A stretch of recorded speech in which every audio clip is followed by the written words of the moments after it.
ನಮಸ್ತೆ ರೈತ ಮಿತ್ರರೇ. ಇವತ್ತು ನಾನು ದುರ್ಗದ ಸುತ್ತಮುತ್ತ ಒಂದು ಪ್ರದೇಶದಲ್ಲಿದ್ದೀನಿ.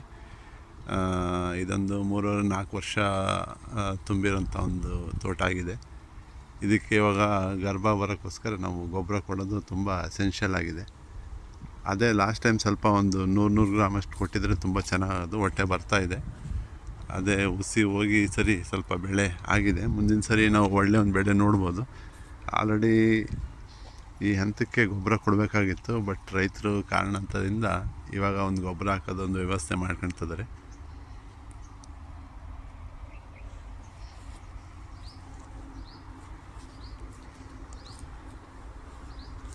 ಇವಾಗ ಈ ಹಂತದಲ್ಲಿ ನಾವು ಕೊಡಬೇಕಾದ್ರದ್ದು ಏನಪ್ಪ ಅಂತಂತಂದರೆ, ಮುಂದೆ ಏನು ನಮಗೆ ಇವಾಗ ಹೊಂಬಾಳೆ ಆಲ್ರೆಡಿ ಸ್ವಲ್ಪ ಬರ್ತಾಯಿದೆ, ಬೇರೆ ಹೊಟ್ಟೆ ಕೂಡ ಇದೆ.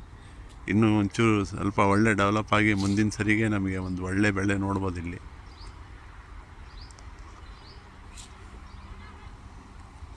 ಸ್ವಲ್ಪ ಗರಿ ಎಲ್ಲ ಕೆಂಪಗಾಗಿದೆ, due to lack of chlorophyll ಅಂತ ಹೇಳ್ಬೋದು. ಪತ್ರಹರಿತ ಕೆಲಸ ಆಗದೆ ಇರೋಕ್ಕೆ ಒಂದು ಕಾರಣ ಆಗುತ್ತೆ. ಇವಾಗ ಬಿಸಿಲಿರೋದ್ರಿಂದ ಇವಾಗ ಸುಣ್ಣ ಬಳಿಬೋದು. ಇವಾಗ ಸ್ವಲ್ಪ ಉಷ್ಣಾಂಶ ಜಾಸ್ತಿನೇ ಇದೆ. ಒಂದು ಲಾಸ್ಟ್ ಒಂದು 3-4 ಇಯರ್ಸಿಂದ ನವಂಬರ್-ಡಿಸೆಂಬರಲ್ಲಿ ಅತಿ ಹೆಚ್ಚು ಬಿಸಿಲು ಮತ್ತು ಕವಳ ಅಥವಾ ಸೂಡ್ರು ಅಂತಾರಲ್ಲ, ಆ ಟೈಪ್ ಅದು ಬೀಳ್ತಾಯಿದೆ. ವೆದರ್ ಕಂಡೀಷನ್ ಸ್ವಲ್ಪ ಕೋಲ್ಡ್ ಇರುತ್ತೆ ಈವ್ನಿಂಗಲ್ಲಿ. ಇದ್ರೊಳಗೆ ಸ್ವಲ್ಪ ಪೊಟ್ಯಾಶ್ ಕೊರತೆನೂ ಕೂಡ ಕಾಣ್ತಾ ಇದೆ ನಮಗೆ.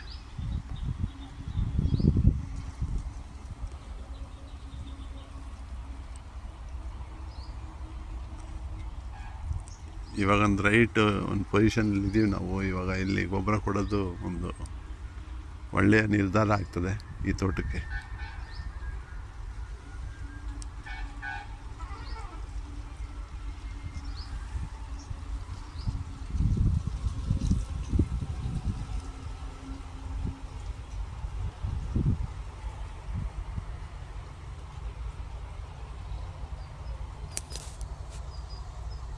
ಈ ಟೈಪ್ ಅಪ್ರೈಟಾಗಿ ನಮಗೆ ಹಿಂಗಾರು ಬರಬೇಕು.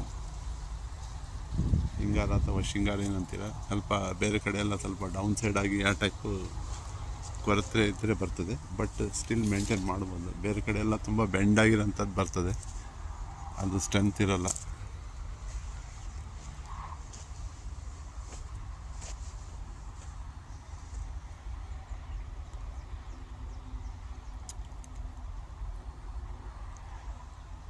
ಈ ಟೈಪು ಗರಿ ಸ್ವಲ್ಪ ಜೋತ್ ಬಿಡಬಾರ್ದು, ಅದು ಈ ಟೈಪಾಗಿ ಸ್ಟಿಫ್ನೆಸ್ಸಲ್ಲಿರಬೇಕು.